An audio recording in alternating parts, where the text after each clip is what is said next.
and the air conditioner on. So anyway, I guess we'll get it straight into it because at my 9:15, anyway, 15 after the next hour, I actually do have to go to the hospital and make sure that, get the proper Great. test. So, which Okay. I mean, maybe I just had well, yeah, we were just sitting around, eat some chocolate cake, and people are like, you know what? These are the same symptoms our nephew had last week when he had COVID. So, Oh, great. Thanks. so maybe you should go upstairs and stay in your room, and we'll go to the family. So, right now, just my wife's here, and is get that connection fixed hopefully before we get started. Okay, yeah, she's calling me and leaving things outside the door. So, Oh, what a sweetie. That's the way you do it, though. yeah, I suppose so. So I don't know how long I have to stay in my room. I guess I'll find out after my hospital trip. Yeah, really. But anyway, let's get into this. I'll go ahead and do an intro, and we'll get rolling. I can't wait. I'm so excited to talk about this. Hello, welcome to Time Enough Podcast. It's where we talk about episodes of the Twilight Zone and beyond. This is Matt here, coming back again by specific request. She's on the Mission Log Prodigy podcast. On YouTube, you can find the fantastic Red Shirt Diaries. It's Ashley V. Robinson. Hello. Hello. Thank you for having me back. When we first talked, I said, I will be coming back for the Howling Man. I broke no arguments, and I'm so psyched to be here. And I'm gonna be real curious what exactly gets your goat on this one. Not to say I didn't like it at all. It's just like let's call it. I mean, I guess it's weird to call a Twilight Zone episode the weird one, but this probably counts as the weird one. Oh, it's fairly atypical for sure. Yeah. Yeah. I maybe it's like a different strain of weird or something than we usually see. And I'll get into my viewpoint on why that is, which I think is a plus. So yeah. Before we get rolling too hard, let's do the preliminaries. I'll do a bit of trivia. I'll give you the prologue, and then we'll let her rip. Sweet. Air date for this one was originally November 4th, 1960.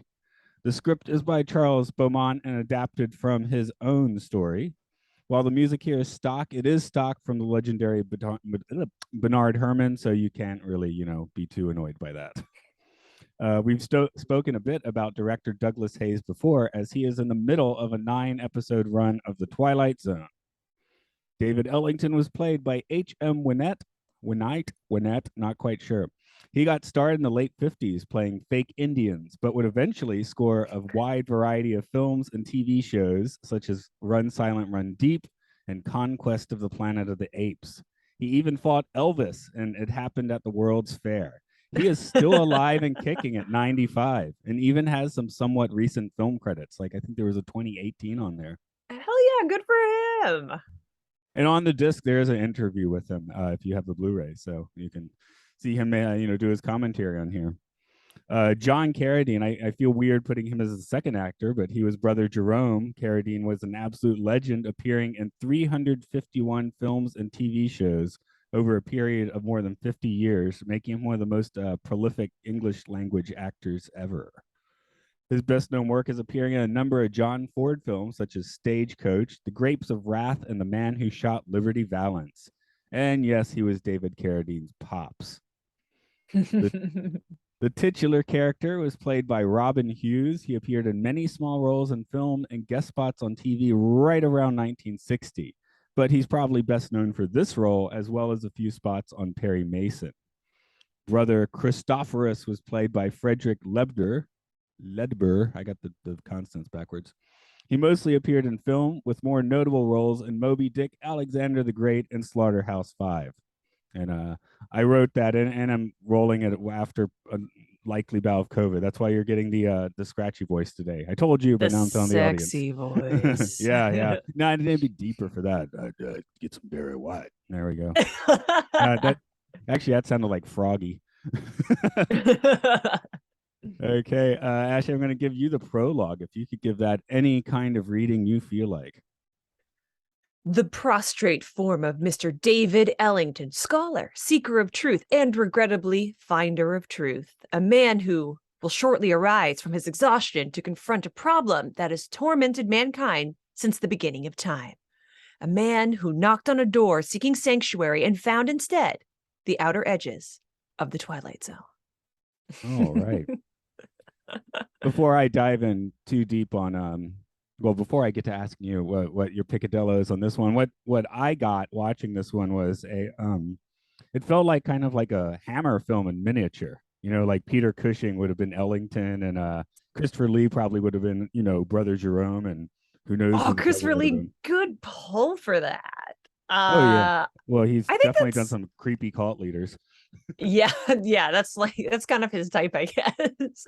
That's a good pull, like a Hammer film, because even though this is only, I think, 26 minutes long for broadcast, there's so much packed in, and because you hit the ground running so fast, it does feel more I think akin to a film. This strikes me as an idea that might have been a film script that didn't go anywhere or maybe was rejected and then kind of got rehomed, which happened, it still happens today. But I know that's how Yellowstone got started. It was a rejected film script. But I know happened a lot, especially in this sort of golden age of Hollywood where the Twilight Zone kind of, or the golden age of television kind of resides. But I think that's what I love so much about this, and I love that it is so singular, and I love that it is atypical, and I love that it is Shakespearean, because I'm not a super religious person, so that aspect of the storytelling doesn't particularly like appeal or not appeal to me, but I think that that might be where some people come down, either really loving or really maybe not loving it. But for me, that's neither here nor there. I love that it exemplifies in story structure, right? There's certain conflicts, man versus nature, man versus man. This is I shouldn't say man anymore, I should say human. This is human versus themselves.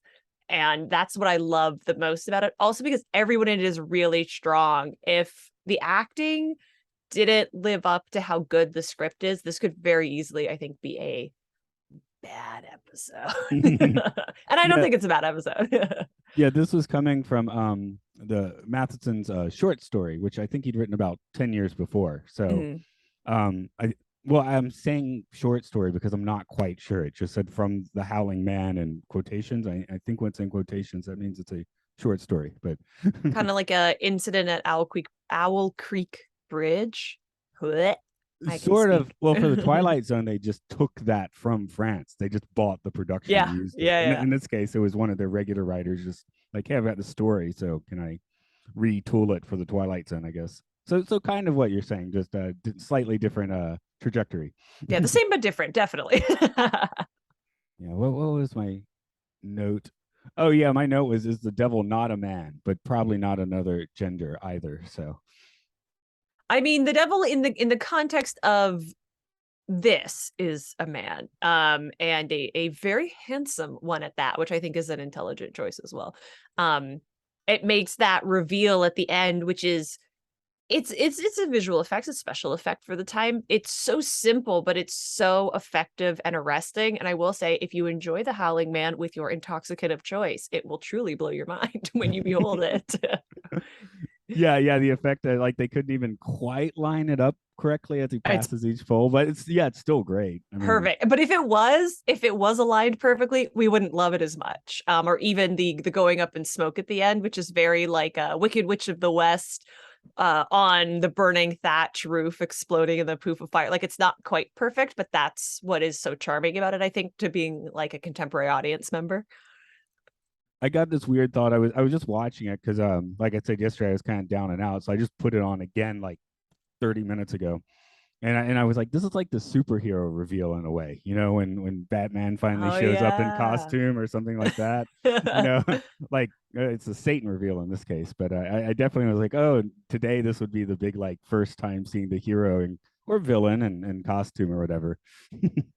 And it's sort of I don't think calling it a hero reveals maybe totally inaccurate either, because when you're experiencing it for the first time, if you're lucky enough to go in not knowing the twist, which was how I saw it for the first time, you are definitely in a position of, is this man a hero, or is this man a victim, or is this man a villain? Like, you're left with that until the very final moments. And I think that the writing and the performance, like Carradine's performance as Jerome, does such an excellent job at being like, wait, who is the evil man with authority here? It could be any of them. Yeah, exactly. I although one, I guess, cheat is that kind of like what I guess the devil has sort of a distorting aura around him, which the brothers have steeled themselves to, but other people cannot, like they're kind They of put out of their mind before they interact with him. they also do a really smart thing where they shoot cattywampus. So all of the times that we see Ellington interacting with the Howling Man, the camera is at an angle, so nothing is straight on, nothing is in quote unquote like correct perspective until the Howling Man is freed from his prison, because by that point I guess he's emerged into the real world. And then every time we see either of the brothers, they're shot straight on. So if you're into like the visual language, they tell you right away. It's just whether or not you can pick up on that. Yeah, so a cinematographer would be like, "Oh, come on, they're phoning it in Yeah. here." I know. Like all the technical people watching this were like, I wasn't fooled for a single second. You guys are silly. Now there is a bit of a trivia that I actually read after I wrote my trivia, so I didn't put in there, but I think it's better for discussion anyway. Hmm. One of the sillier moments is when Carradine or Brother Jerome or whatever holds up his and says staff of truth, the staff of truth, right? Yes. Because in the script that yes, that was a cross because that makes sense, Hmm. but then it was like, hey, that is a little too much for I guess 1960 network television. So they're like, please don't make it a cross. We're gonna get letters. Interesting though that they wouldn't have, because I don't think for the time that that would have been. I mean, I'm sorry, I wasn't watching television in the '60s, but I don't feel like that would have been super super out of place. I feel like if it was made now and it was someone with a cross, I feel like it would have felt more out of place. But I think making it the shepherd staff actually, I like it a little bit more because it's I guess a slightly more of a deeper cut than just making it a cross to me. Like, well, did you know that Jesus was a, the shepherd imagery is super important. And then it feels less weird when we get to the quote unquote like present day storyline and Ellington is speaking to his the maid or the housekeeper. I'm not quite sure what her official title is. And it's just the little hook on the latch. If it was a cross, I think it would have been harder to accept that this carried on into our quote unquote real world. Also the anti-war propaganda throughout this is just aces. We love it. Oh yeah, you're just like, oh, now you sit there wondering, oh geez, since 1960, when was the devil out and about? So unfortunately, I Yeah. guess now is one of those times. But who let the devil Yeah. out last time? Yeah, Where's Ellington? What's he been up to? I have questions. he's still alive. Which I that mean, if it in this in the sense of this being a religious parable or fable, it wouldn't be out of line for him to still be alive. I mean, a couple of the actors are still alive, so maybe he's out there. Maybe he's a badass grandpa, and he's going out to save us all. I would like to live in that reality, honestly. am I being too Portlandia to suggest? Well, maybe the 90s is the last time someone had the devil under lock and key. I don't think I think that's actually probably fairly accurate. Let's we're not going to talk about the in this economy. But yeah, like in the back of my head watching this, I did like in that last scene, like that video was kind of playing in the back of my head with the dream of the 90s. Yes. I'm just like, who had the devil under lock and key during that time is my question. I'm gonna give it to the Spice Girls. I'm gonna say that they are the reason that we were so happy in the 90s. Okay, I will admit, I did. Well, I think I was my freshman year in university, and my entire dorm hall decided to go see Spice World on premiere night. Bunch of It, dudes. it's an iconic film, first Yeah. of all. Alan Cumming is in it. Second of all, I think this is an excellent choice. Oh yeah. Not that the Howling Man is that indicative of Spice World, but it is weirder than you would think, as a good Twilight Zone episode also is. So Certainly. Yeah. Yeah. Yeah. There you go. It's a marker of a great Twilight Zone episode. in the Twilight Zone in general, as far as TV goes, seems to be sort of saying, okay, folks, 50s dreams over, and it wasn't real to start with. So I Mhm. kind of wondered if this was also like kind of like really making that clear at the end by having housemaid let out the little miniature staff of truth. I definitely was thinking of like tiny starships when he's got the miniature staff of truth keeping the devil in at the end. I'm very pro miniature, so I love that you bring that up. And anytime there's a miniature, whether it's supposed to be miniature or not, it always like really, really tickles me. I don't know why. I just think they're so. I think it's a lost art. Like bring back miniatures. Bollywood and Tollywood movies are like really great about doing that right now. No one's seen RRR on Netflix. Recommended highly. But I also think that sort of carrying on the theme of like the idea of like the 50s, the nostalgia for the 50s, even in the 60s, and sort of that beginning of the critical examination of that, right? Like, oh, it wasn't really great for anyone unless you were like a white working class man, is also echoed in the literal monologue where Ellington is saying like, and then the Second World War happened, and then I think he name checks, is it the Vietnam War or the Korean War? Korean War. Sorry, I'm not American. My American history is very poor. I think Mash has mixed it all up in our minds because it's clearly protesting the Vietnam War, but it's the Korean War. That's right. I was literally like, wait, when was MASH? Like they say that literally, and then by having a female domestic worker be the next one to fall under the spell, I think is definitely not an accident. I think that's a great observation. Yeah, yeah, and he is too trusting. I mean, he was like, hoodwinked the same way. So why is he assuming his house worker is going to be able to resist the pull? I mean, he knows about like the mental part of it too because he's experienced it. So he's also like, I have to do some errands because I have to leave. I'll be back in a couple of minutes. And it's like, wait 15 minutes for the nice lady to leave, and everything would probably have been fine. And the person shipping container stores is closing in 15 minutes, so he has to go now. He's like, I'm gonna send him back to Brother Jerome. I'm like, how? I was fully imagining like Indiana Jones, the huge wooden crate, right, with like I don't know, religious artifact or something stamped on the side of it. That's what I was imagining. Because yeah, you're like, how do you ship a human person even in the 60s when it was not the same standards as it is in like, obviously shipping very different now, but yeah, I mean, yeah, I think you're right. The container store, she was closing, so he had to hurry off. Like the cell and the Hermitage is very creepy, of course. Whereas there's nothing cooler than having a door to hell in your townhouse apartment. Oh, truly. Yes. Don't open the door to hell, please. Leave the door to hell closed. But it's there. I have a door to hell. And then like maybe that also echoes the idea of like, well, is the sort of we're moving into the suburbs, Americana domesticity, like, is that hell? Is that what we're being told in these final moments? Is that closer to hell than living in a bombed out German castle? Because the Hermitage is like, as you say, yeah, the cell itself is creepy, but like it definitely gives there's a light over at the Frankenstein place vibes when we're meeting it for the first time, and all the monks in it are fairly brusque, but they do seem like they have their stuff on lock. They seem like they're much more in control than anywhere else that we go over the course of the episode. Yeah, right. At near the beginning of my notes, I have, man, if he had Janet with him, we would be getting directly into Rocky Horror. Yes. Yes. Yeah. Can you imagine Riff Raff out the door being like, please don't talk to the stranger. Thank you. They would have eaten the devil at the end if that was the case. That would have been interesting. Whole different commentary. the brothers branding though, like maybe giant beards and long hair and robes. I don't know. Maybe they should do like a little more like finessing of their image. A little more contemporizing with the looks. I mean, if they had just gone for a general kind of like count look, it would.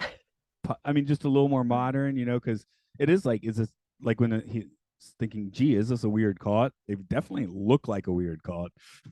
They definitely do. I will say the hard front wigs, which all wigs at the time would have been hard front, look very good. The wigs and what I'm assuming are largely fake beards look pretty good in this episode, better than in a lot of other shows for the time, and better than in honestly like a lot of Twilight Zone episodes. I was genuinely impressed with that. But also, I think interesting the idea that, like, well, should they look more contemporary? Like, would Ellington have trusted them if they looked more recognizably peers instead of, yeah, questionable cult leaders? Even if they presented themselves as German aristocracy, like we were joking about Christopher Lee earlier, right? But kind of like his Bond villain, if they looked more like they were ready to fight James Bond, would things have worked out okay? Yeah. I mean, I was definitely, this was my first view of this particular episode. So my Mm-hmm. notes kind of are like on the Ellington line with what do we have? Yeah. Madness is the harmless thing of a religious zealot. All those maniacs, there are 10,000 of them. So I was like, Yeah, yeah, is he in a den of madmen? Which there's kind that. of. Yeah. I mean, I did find it clear, like, we don't trust the guy in the cell also, but my take was, is everyone here insane, right? Hmm. Whereas, and then the dress did have partly to do with that. The other thing is he passes out on the floor of the dungeon. They just leave him there. What? Yeah, I mean, maybe the monks aren't trained in first aid. But usually when someone like passes out, you should put them in a softer place. Make sure they At, don't swallow their tongues. at least take them out of the room that the devil's in. That could be Yeah, a good call. yeah. I mean, it's kind of their fault that he made buddies with the devil. It's not their fault, certainly. Like they maybe unintentionally opened him up to that temptation, but yeah, not their fault. What I Wait, do like about the devil, though, is that if you look at the way he appears when he is in his full and final form, this particular design, I think, goes on to influence a lot of other things in popular culture. Even the something like the robot devil from Futurama is definitely taking design notes from sort of the additional, as someone with a long proboscis, with the additional nose piece that he gets and the cape and everything. I thought the nose piece was a bit of a weird choice, but whatever. Well, it feels a little I don't want to dig too far into this because I don't think it's intentional, but it does like give notes of like, are we being anti-Semitic with this depiction? Perhaps. Well, All I will right, I'm say, not going to think about this too hard. yeah, being in Japan, I can sometimes put the devil on the board in a class and nobody gets offended because it's not America. But Yes. I am basically drawing this one because I know that the kids will recognize it. I give them a pointy nose, but not quite this bulbous of one. Yeah, I mean, maybe it's supposed to echo the horns, right? Where he's supposed to be pointy kind of at all potentialness, but this is definitely when I saw him, this was not my first time watching, but when I saw this episode for the first time, it reminded me of now I can't think of the name of the episode, the William Shatner episode where he's using the fortune telling machine. Nick of Time, which is next Thank week or you. next. I think that comes up in 2 weeks. So a great episode, but look at the design. There's some devil imagery there. It echoes this as well, which obviously coming from the same probably design team, design house makes a lot of sense, but very, very common, I think, for this era. Um, Sorry, I lost my train of thought there a little bit. As I said, still a little spaced out today, but We're let's here. We see. respect the brain fog. It's okay. All right, sounds good. Well, I guess I'll. Oh yeah, I do like the fact that everyone calls each other brother. Like, I'm pretty sure that wasn't Ellington's. Like, I'm pretty sure that's not the way he usually talked, but he did start walking that walk very quickly once he got in here. Look, he under different circumstances, I think definitely would have joined this. Maybe we'll be respectful and not call him a cult. This order. He seems to, aside from the whole curiosity killing the cat of it all, kind of be willing to go with the trappings. So I think he could have been convinced with the brother. He would have been a brother, I think. No, I didn't want to grow the beard out, but yeah, that is why I was mentioning the weird aura around him. It's like, do you train yourself to deal with that? Because it's like, how much at fault is he? It seems at the end, Brother Jerome is like, wow, this isn't going to make you feel good for the rest of your life, but he didn't really seem to blame him. Yeah, he's not super punished. And maybe that is continuing in that like Judeo-Christian relationship with, or maybe Abrahamic relationship with the idea of Satan, is that like, well, no matter what happened, he was always going to let him out. Maybe this is inevitable. Maybe it was always going to be somebody, whether or not it was Ellington, because Brother Jerome has a line where he says something like, kind of like, this is what Satan does. And he doesn't get admonished. He also doesn't get sent out on the fetch quest that we see him at the end. So I think it would be interesting to know if that was self-imposed, or if then the brothers were like, all right, homie, now you have to clean up this mess because you made it.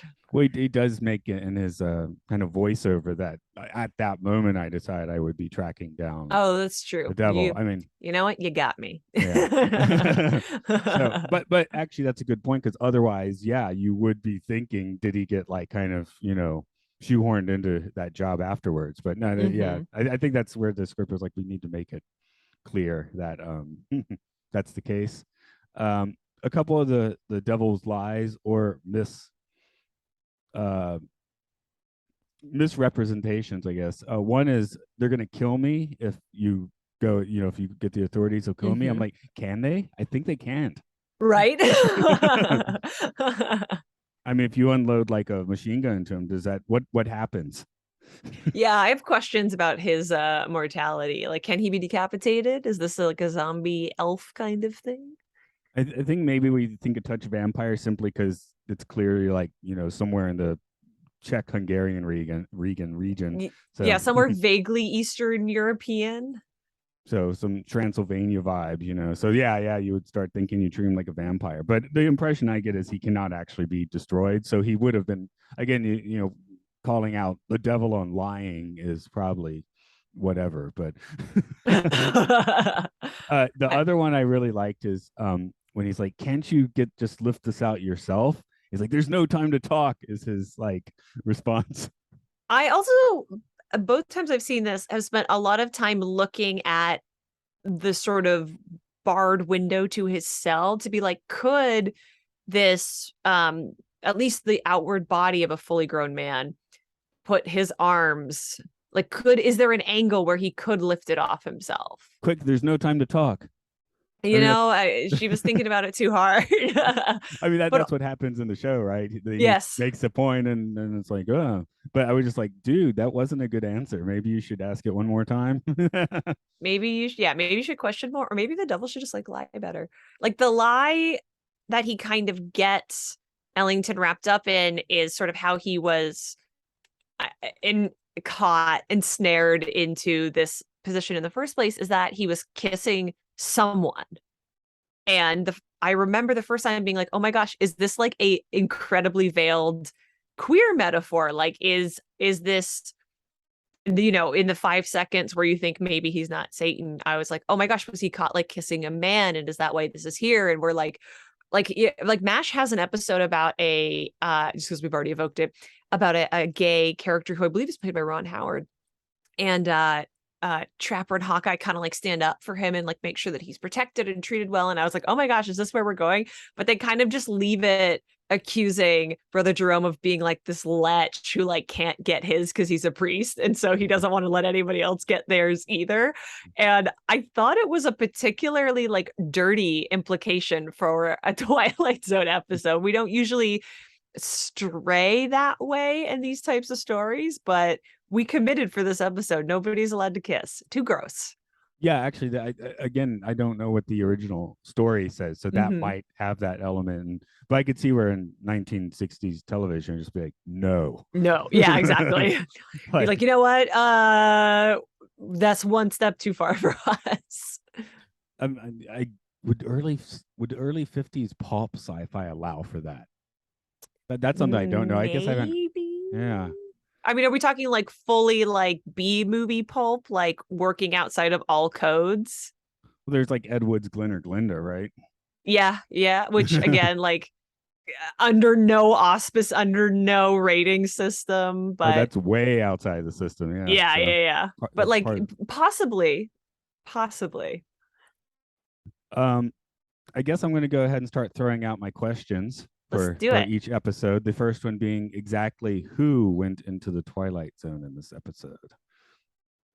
That's interesting, because this is where it becomes sort of an atypical Twilight Zone episode, because I think you can argue literally any of the characters, but you can also argue none of the characters. But I'm going to say at its face value, it's Ellington.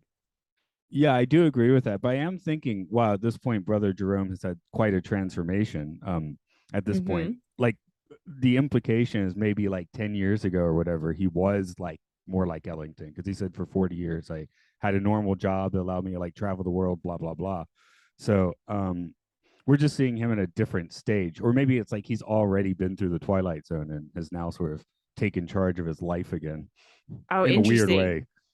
Interesting. You can also definitely make the argument that the housekeeper, at least by the end of the episode, has entered or is, I think, as the opening copy says, like, is at the edge of the Twilight Zone.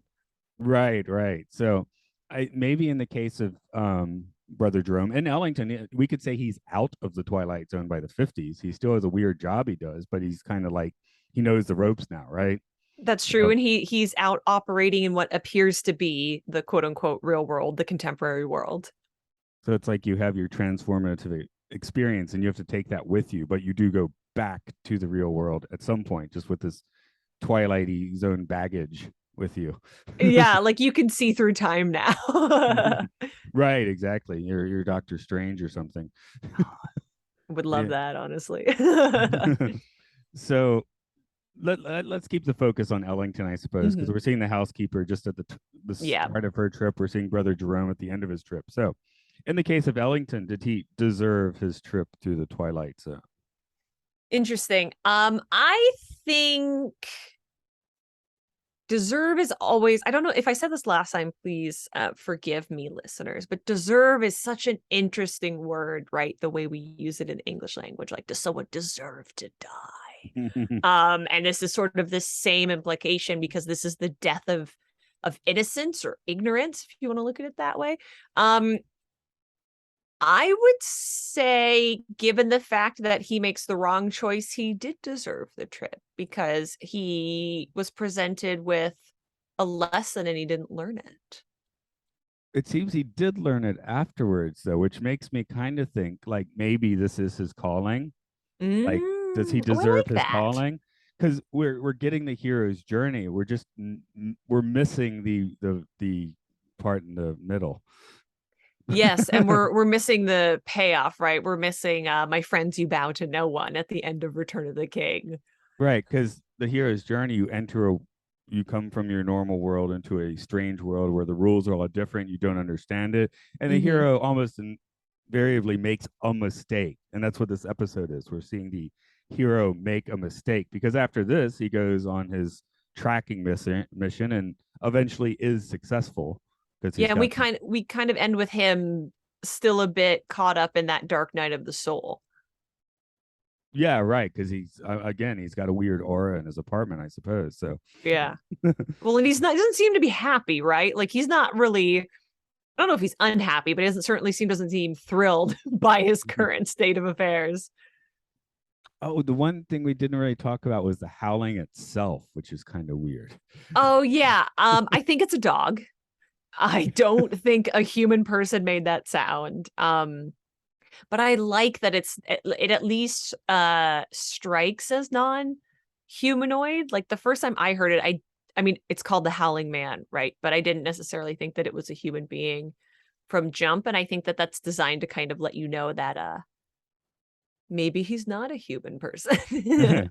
Well, they got it worked out 20 years later when the movie's just The Howling. Yes. Oh my God. So, of course, that clearly was not men. And, well, I guess they were werewolves, so they're kind of in that They're territory. part men. Yeah, yeah, exactly. So, I was telling one of my friends I was doing this episode this weekend, and he was like, "What is Allen Ginsberg in that?" I was like, "No."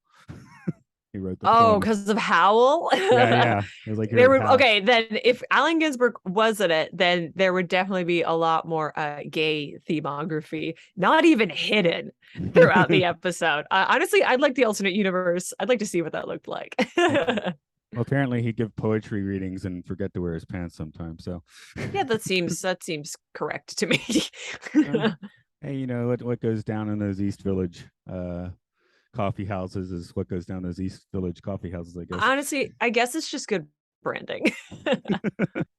Let's place this one on the tripometer. 0 being not trippy at all, 5 being extremely trippy.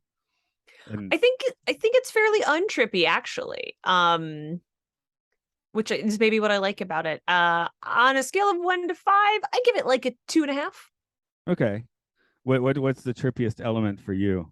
Oh, the transformation. The transformation sequence, definitely. I mean, I would be frightened to go into a giant house populated only by men in the middle of the night. Like that to me is fairly frightening, and trippy, but like he's another man, so it's probably okay.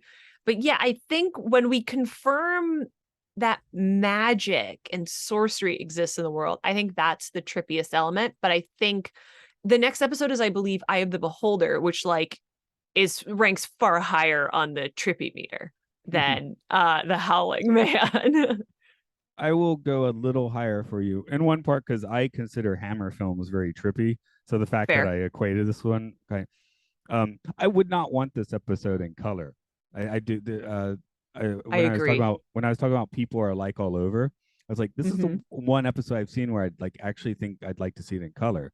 This one I don't, but it does make me think about weird Hammer Technicolor at least. So I give it 3 points on that, and then yes, superhero Satan reveal gives it 1 more point. So I'm gonna go 4 for myself. Okay. Cool. No, the part of the question is it's interesting finding exactly what people consider trippy. So Yeah. Well, I'm currently watching the Open Your Mind documentary about psychedelics, so that was definitely where where my brain went. oh yeah, for sure. They got the sequences of I always love those film strips they showed you in high school. It's like this is what LSD does. It's like I think I want to try that. It's like Walk Hard, where if you've seen that movie, it's got Don Cheadle telling John C. Riley like you don't want any. He's got a joint in his hands like you Anyone with don't this want. Yeah, marijuana. it'll make you confident and popular with women, and you'll feel relaxed. You don't want any of this. Shout out to the Dare program for telling us that you could smell colors, because that lives in my mind rent free. Synthonasia is that? No, that's where sound Synesthesia. makes it. Yeah, that's where colors, sound and colors are combined. Yeah, okay. Yeah. I guess it's any two senses, isn't I think, yeah, I think it's if the wires are crossed, which honestly seems kind of cool. it? Any final thoughts you want to throw out on this episode? It's funny because I've had an awesome time talking about this episode, but I've seen it a few times and I still can't really tell you what I love about it. But I watched it today right before we got on, and I was like, man, this is a good time. I would watch this episode any day at the drop of a hat. I love showing it to people, especially when they're only familiar with a lot of the more like pop culture famous, like Terror at 30,000 feet episodes of the Twilight Zone. And I would encourage, if people haven't seen it, to really give it a shot, because I think it's rarely I think it's very beautiful in a very strange and unequatable way. And I'm just so glad that you let me come and talk to you about it. I think the actors really do push this one to being quite Hmm. good. John Carradine, of course, is great because he Oh yeah. always is. But then H.M. Wynant is also. I mean, he really carries this episode because, like you said, this could easily cross the line into stupid. Yes, and he doesn't seem too silly, even though there are things that he does that are like objectively silly, but he feels like a real and grounded person. And you're right, that's probably a good reason why this episode, I think, still sings, at least for me. Watching it, I had a few thoughts. Which I'm like, no, that would not improve this episode. I just like it was thought experimenting that what if Charlton Heston was playing Ellington? Oh, I mean, that's interesting. He would have been good if this was reality where this was a movie. Like I postulated earlier, he would have been a strong choice.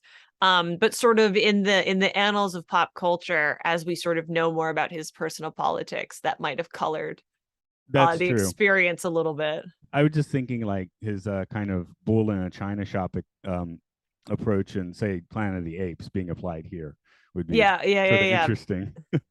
Again, Wynette has this really nice blend of aggression and thoughtfulness. So I guess that's where I thought it'd be fun to see Heston just like plowing through this. I'm gonna let this guy out, that sort of thing. Screaming at the monks some. I get the brothers, excuse me. They're not quite monks, are they? I mean, they're not monks, right? But yes, the brothers. um, this is the second week of September, believe it or not. Um, Happy fall. My Yo, right, favorite season. man. We're recording this in late July, of course, and I'm like, oh wow. We in Japan, it's just been like intensely hot for 6 weeks.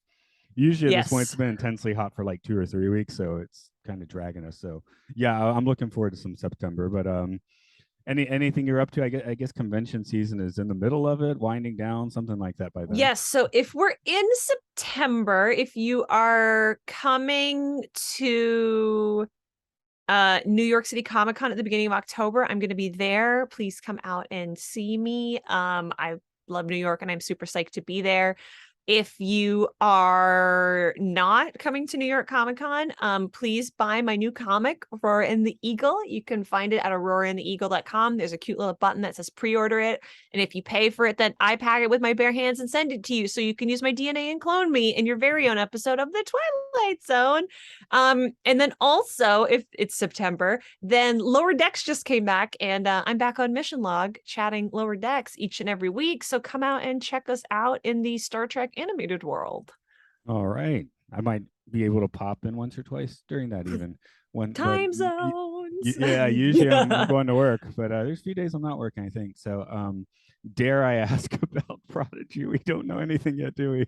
We don't. I mean, the last time I was talking about Prodigy, I was like, it'll be May at the latest. No problem. I truly hope from our mouth to the Star Trek gods' ears that by the time it is September, I have the problem of having to do both Prodigy and Lower Decks. That would be such a treat. So Oh. speaking into the universe, it's Prodigy's back soon. Woo!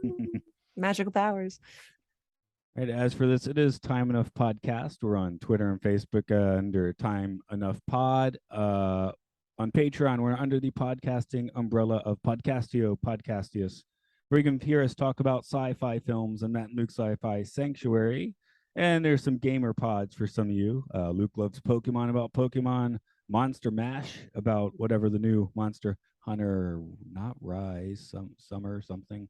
All I can think of is the guy's name, which is Summer Hayes, because he put it on his podcast thing. But yeah, if you're into Monster Hunter, listen to that. And there's the game show where a bunch of insulting gamers game themselves about games. So I think by this point I actually made an appearance on there. So Yay! We love to see it. Okay, so enjoy your week. Don't open that door. The door to hell. Okay, we'll wrap it up there then. Yeah, thanks. I hopefully my voice worked out okay during that.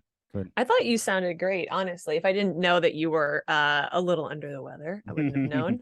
So, well, hey, if that was COVID, I wouldn't wiped it out in one day. That's cool. oh, truly, yeah. Because Japan is now getting like just the big number spread, but I think it's like kind of the whatever the lesser strain. So because it's like Tokyo was at 35, no, it was like 40,000 cases, but there was only like 24 people in the hospital. So, Well, LA has like 120,000 people in the hospital, and we're just like not doing anything about it. So. Okay, we have big we got case numbers, monkeypox. We're like doing great. I just want to San Diego Comic Con. Again, the Howling man's out there. No, I had I play in an orchestra, and today got canceled. And I cancel next month too. So What do you play? Lots of instruments, but in the orchestra I play cello. Oh wow! I'm just the flautist who can't count to 3, and when I can count to 4, I won't count to 3, can't count to 4 anymore. No, when my friend's like, only an asshole would play an instrument as large as a cello. Well, what does he think about people who play double bass? Yeah, really, that was my thought. Or tuba. I'm weird though. I'll like take guitar with me to the movie theater, get the ticket early, and then sit outside playing the guitar on headphones. I mean, it's like an electric, right? Yeah. Really hear you and do that. Yeah, do that out. So I usually get lots of weird stares doing that. But hey, what else are you gonna do? Stare at the wall? You're not hurting anybody. Go with the God I don't believe in. That's right.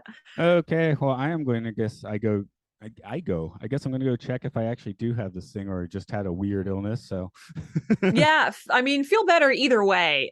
This was so fun. Like, thank you for letting me just like bully my way to come back. This was no, such a no, blast. no. You're the greatest. Someone asks, no, someone says, I want this episode. I'm like, yes, you get that episode for sure. Fuck yeah. Sweet. And then like, let me know when it comes out. I'll share it, everything, and look forward to Okay. listening until then. I'll catch you another time then. Let me